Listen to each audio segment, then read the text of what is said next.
Hey everyone, what's going on? Christopher, the video game historian here, and I wanted to wait a little bit before addressing my thoughts on Battlefield 2042, putting my thoughts out in a video on Early Access Day 1, or even global launch would have been quite ingenuine, as there were a lot of issues I was running into that caused me to not see the game as it is. So finally, after playing for a bit these last few nights, I thought I would finally share my thoughts on this game. Now, if you look at Steam reviews or Metacritic reviews, it is being panned by gamers so much so that it's in the top 10 worst reviewed games on Steam at the moment of writing this. On Metacritic, the user score is ranging from a 1.4 to a 3.1 depending on the platform. For those who like to read reviews of games, these scores can be quite disappointing, especially if Battlefield 2042 is a game you've been looking forward to for some time now. I certainly won't disagree that there is some validity in some of these reviews, but I also think that the game is a lot better than the review bombers would have you believe. Now, this is in no way defending DICE, as they certainly do deserve all the criticism that they are getting for the state of the game at early access, at launch, and in its current state. But at the game's core, there is a solid foundation that has potential. And that is also the issue with this game. It has a solid foundation at its core that has potential, and as such, that's also my feelings on this game. It's a bit disappointing, but also fun. I don't necessarily like the game in its current state, but at the same time, I don't dislike it.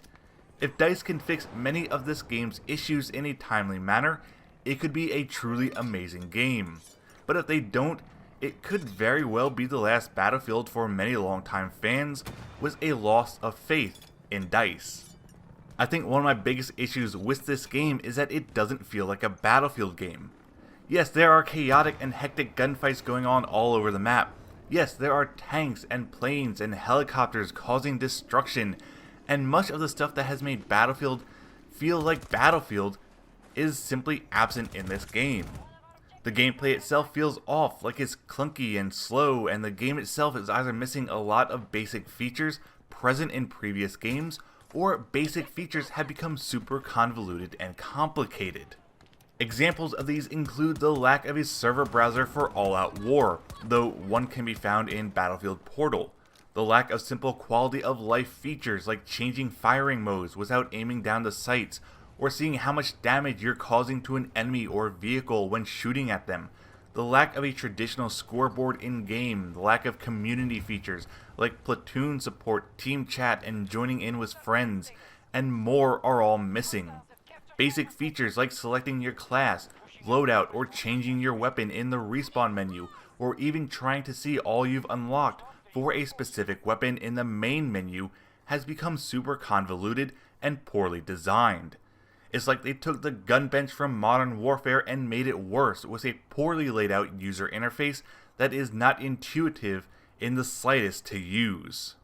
Changing the traditional 4 classes into specialists who all have their own specific gadget and ability has, in my honest opinion, given me less variety in playstyle than the traditional classes, as I need to tailor my playstyle around the abilities of that particular specialist.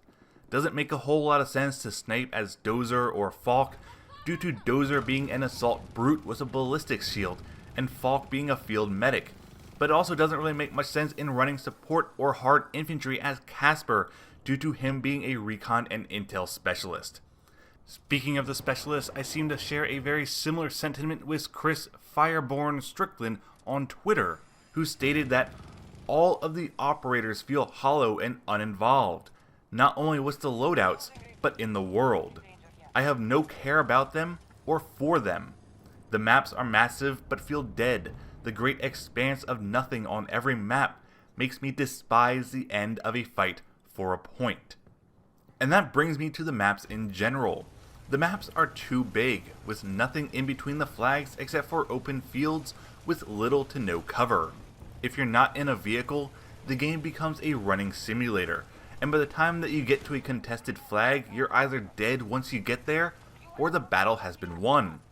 Even though the maps have a smaller selection selected for 64 players in Conquest, they're still too open with very little in between the objectives.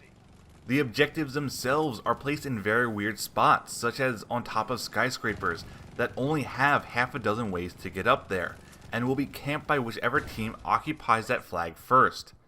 Now this isn't too big of a deal in Conquest, but is absolutely horrendous on Breakthrough, where the entire defending team can simply camp the second flag and win the game on those maps more than 95% of the time. If you're like me and like to run infantry, you're probably going to have a bad time, for not only are these maps poorly designed with vehicles more in mind than infantry, but also due to the fact that ARs are absolutely useless at the moment, or at least there's no point in using them when submachine guns exist. They seem to do everything that the ARs can do, but better.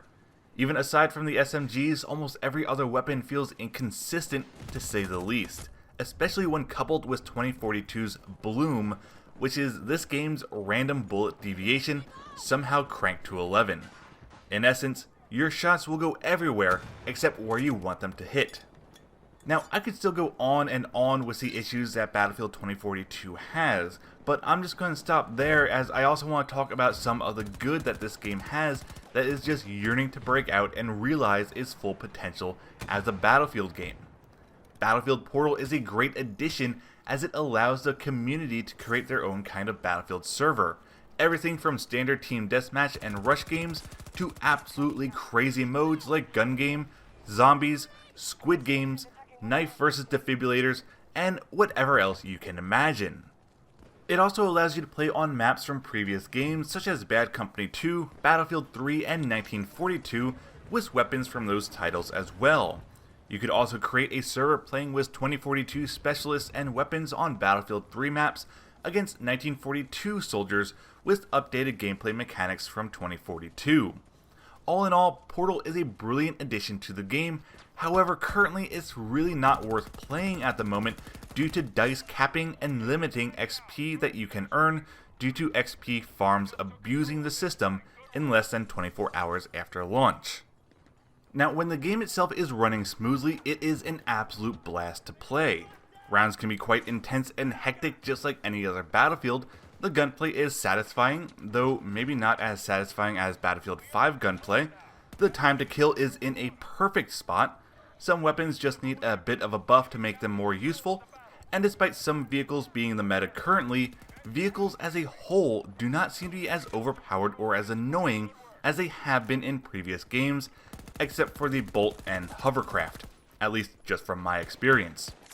The addition of the plus system for each weapon has become an invaluable tool while playing, allowing you to quickly switch between attachments, and unlike in Battlefield 5, visibility is pretty good.